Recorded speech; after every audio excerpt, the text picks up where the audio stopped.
Hello and welcome to another episode of Virtual Legality. I'm your host, Richard Hoeg, managing member of the Hoeg Law business law firm of Northville, Michigan. And today we have a rather sad episode, at least for those of you that have been following personality-based video game review content. And of course, I'm talking today about really one of the progenitors of the entire genre of this type of content, Giant Bomb, who earlier today revealed that a number of their primary content contributors is actually going to be leaving the company. And I wanted to talk a little bit about that. First, I wanted to give a little story because I've talked about where virtual legality has come from in a number of cases, and it relies on a whole host of things that happened in 2018.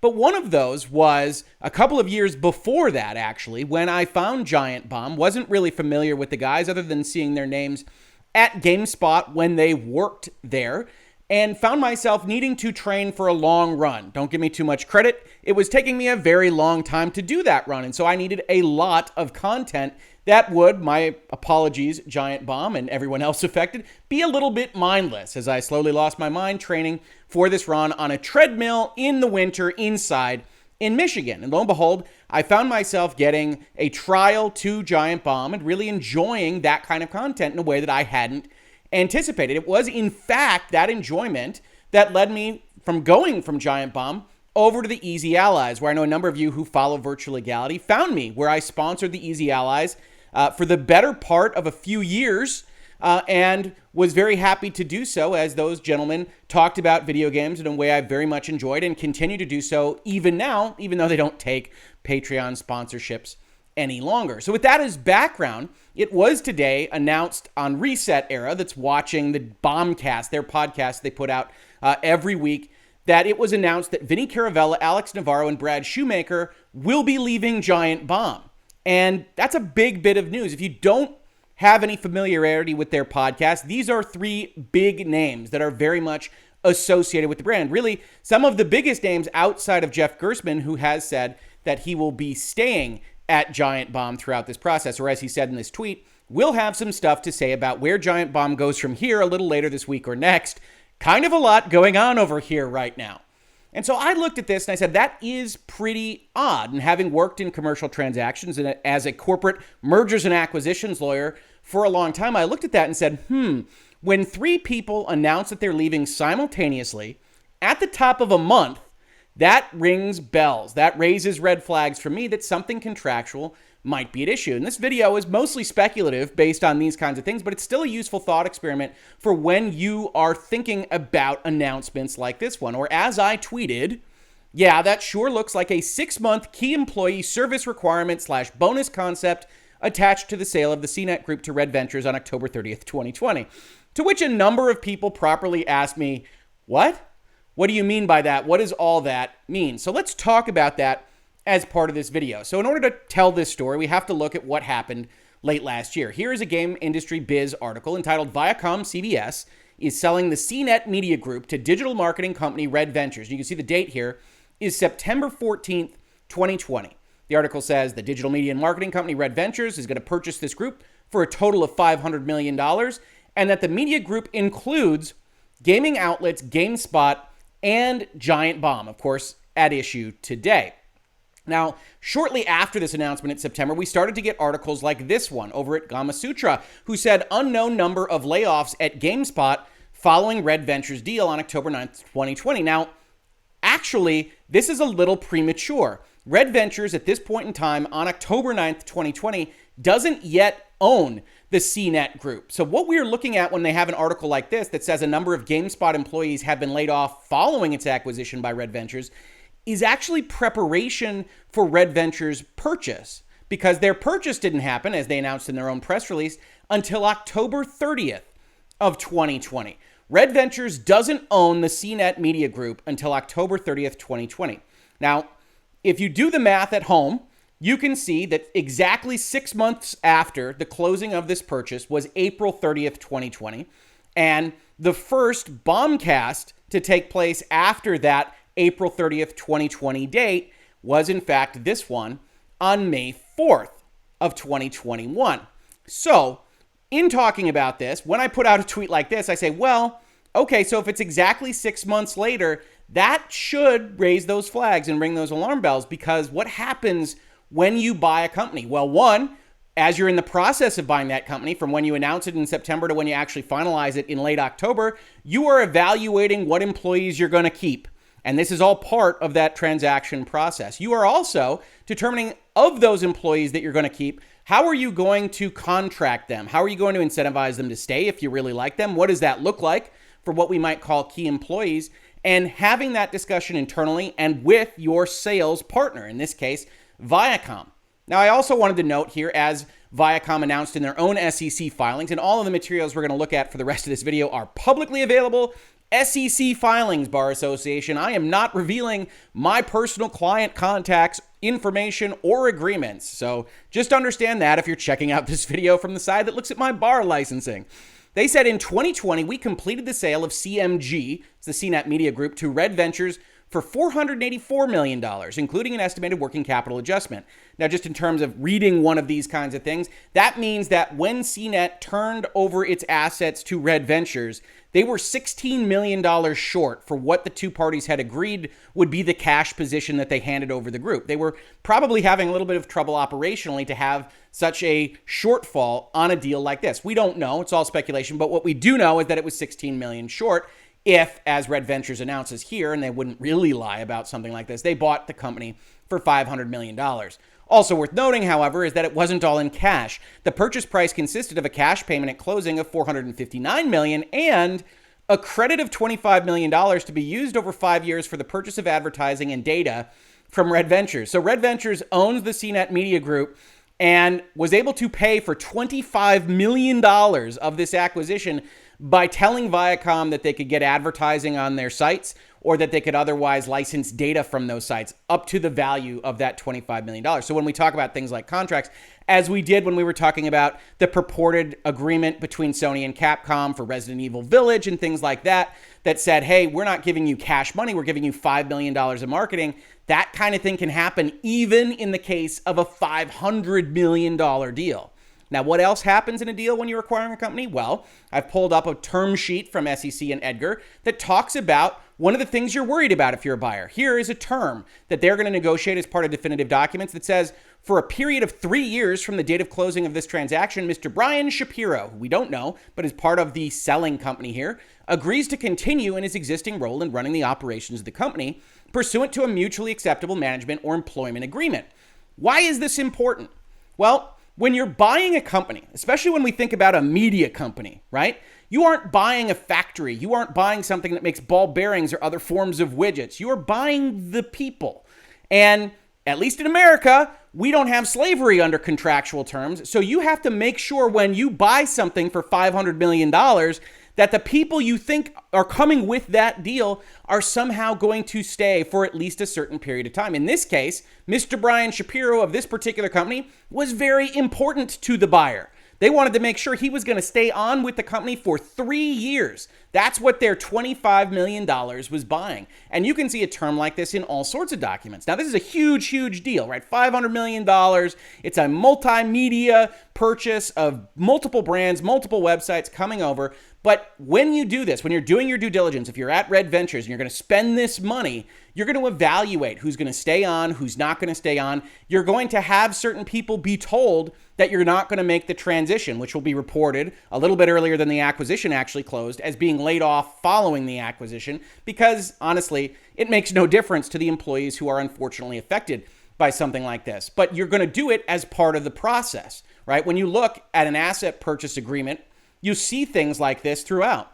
Here's the recitals to one, again, from the SEC. Whereas, as a condition and inducement to buyer to enter into this agreement to give us money for our company, each key employee, as defined below, which is going to be a list of employees we're going to put on a schedule, we're going to attach to this agreement, and these are the people that are really important, or else this deal isn't going through, will execute and deliver an employment agreement with buyer in the form attached hereto as Exhibit A. It'll have the terms we want to offer, including potentially a length of time that they have to be with the company, because buying a company that is based around the value provided by its personnel doesn't make sense if you spend $500 million and they all leave on the second day. Again, you're not buying real property, you're not buying buildings, you're not buying equipment, so you have to have a certain amount of due diligence to protect these kinds of things. Now, this can look Pretty simple in practice. Here's a different asset purchase agreement.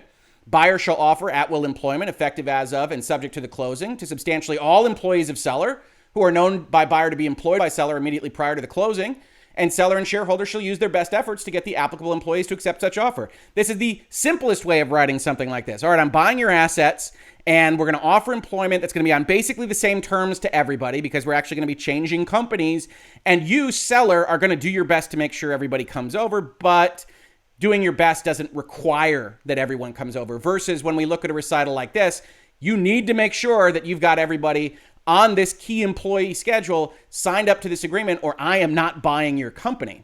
Or you can write it a little bit more long form and say, hey, we're going to give offer letters. You're going to tell us what the compensation is. We're going to get consent to move personnel files. We're going to write it in a much more I's dotted and T's crossed way. You can see there's a lot of variability for writing any one of these types of agreements. But ultimately, at the end of the day, if you've got people that you want to make sure are going to stay at your new enterprise, chances are you're going to either sign them up to a term agreement of some kind, where it's going to be a document that says it's not at will. You're actually going to promise to stay with us for 3 years or 18 months or 12 months or 6 months. Or perhaps a little bit better than the kind of stick of you're going to be trapped here is the carrot of a retention bonus. And that looks a little bit like this. Again, from the SEC website, subject to satisfaction of the conditions set forth below. Primarily, you're not going to be in breach of your agreement. You're going to do what your job entails, et cetera, et cetera.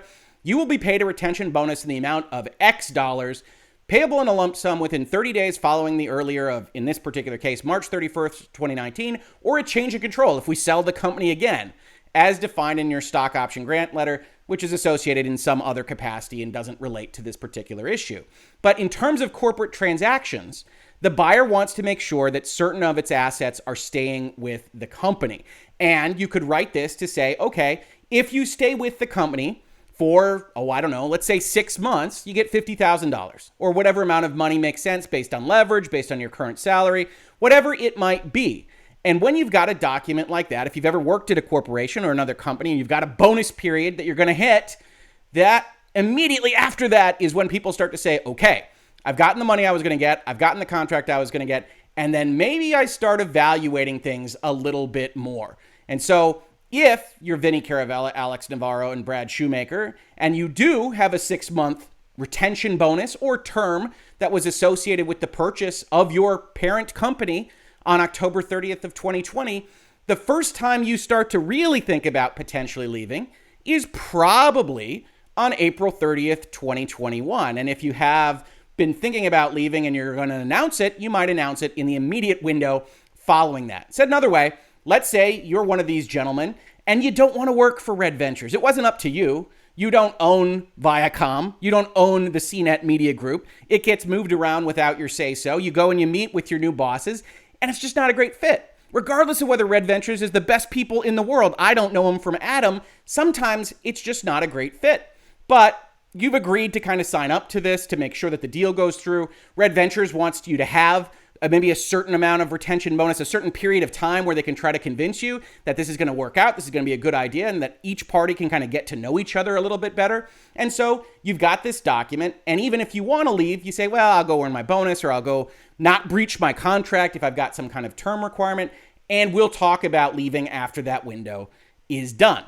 If that were in fact the case, and again, this video is entirely speculative, it would look exactly like this. May 4th, 2021, 4 days after the close of a 6-month window after the transaction was consummated, you have announcements of major players at one of the media brands that you purchased saying, okay, we're done. We're not interested in working for Red Ventures. We're going to do our own thing, maybe together, maybe apart. And it wouldn't have to apply to all three of them. If one of them had this kind of bonus and otherwise wanted to have cover and the others were thinking about leaving anyway, you might join up with your friends to say, we're going to announce this all together so that there isn't a significant amount of heat on any one of us and that you can still collect your bonus or not breach your contract, et cetera, et cetera.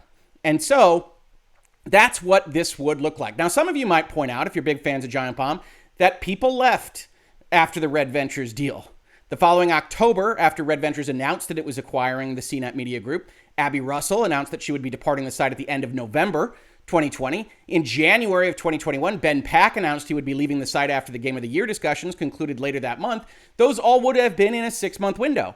But as you can see from the documents that we've already looked at, not everybody actually has to sign up to one of these. It really depends on leverage. It depends on what the buyer is looking for. One of the things that, of course, came out today is that Jeff is staying on. Jeff might have a completely different arrangement, might be worth more money. He might just want to collect the brand and be able to try to rebuild it. He might not have the same kind of problems with Red Ventures as his other colleagues did. You don't know. That's more speculative than I'm willing to go. But actually looking at this and having all three people announce on the same day at the same time speaks to me of a number of possibilities. One, they want to go out and do something together. Two, they want to give cover to one or more of them that otherwise didn't want to take heat by just going off alone. And three, that there probably, or at least could have been, a contractual arrangement that would have led to this that maybe didn't apply or didn't apply on the same time frame to Abby Russell or Ben Pack. So when I go out there and I say something like this, yeah, sure looks like a 6-month key employee service requirement / bonus concept, what I'm basically saying is whenever you've got this kind of simultaneity of departure of major figures, this isn't the kind of lower ranks of Giant Bomb or some of the people that have moved in and out. These are major figures that have been with that particular company and brand for a long, long time. And you can go and you can calculate out to some kind of round number, 1, 3, 6, 12, 18, 24 months. And one of these kinds of round numbers, and you can look at it and you can say, yep, that's exactly 6 months after this kind of deal was consummated. Then you can start to look at this and say, yep, that's a possibility. And if it is a possibility, you can't really blame anybody. I've known people throughout my entire career that have said, I'm waiting for my bonus, and then I'm quitting or transferring or doing whatever. You set those dates at the company level or at the purchaser level in this case to make sure you get a certain amount of work product from your people. But human beings are human beings. Everybody understands incentives. And when that particular bonus accrues or when my term is up for the contract that I entered into in order to make sure that this deal went through is over, that's when you have people evaluating their position. And if somebody didn't like the new bosses or just didn't want to explore a relationship with the new bosses, that might be the time when they move on. Or as I said to someone that asked me to explain it like I'm 5, on the sale of a company, buyers can ask for or incentivize key players to stay on for some period as part of the deal. After all, as we've talked about in this video, media companies are their people. They don't really have hard assets. This would be the first window after 6 months has expired from the sale. Of course, as we said as part of this video, it might just be a useful thought experiment. Or as Vinny Caravella says in his own Twitter, haha, no, Hoeg, responding to my tweet, that is definitely not the case. We weren't attached to anything like that. So why did these 3 individuals at Giant Bomb leave all at the same time at the start of May? Could be for a number of reasons, but formally, Mr. Caravella says there was no retention bonus, there was no term associated with the Red Ventures sale, so we'll just have to see how this plays out and wish the folks at Giant Bombs remaining and leaving all the best. This has been Virtual Legality for today. If you enjoy talking about the business and law of things like video games, please consider supporting the channel. We've got a Patreon, Streamlabs, a store with shirts and mugs, and most importantly of all, just consider subscribing, ringing the bell, hitting up votes or down votes if you disagree with me. Although if you do, please leave a comment because I love to have the discussion about why you disagree with me. Always a great idea in this space because reasonable minds can differ, and I don't claim that I'm right on everything, and I love to have those conversations with new subscribers, old subscribers, and everybody in between, those medium-length subscribers. Also, tell your friends. Everything you can do to help Google and the YouTube algorithm know that we're here is very, very helpful. If you caught this on YouTube, thank you so much for watching, and if you listen to it as a podcast, thank you so much for listening. And I will catch you on the very next episode of Virtual Legality. Virtual Legality is a YouTube video series with audio podcast versions presented as commentary and for education and entertainment purposes only.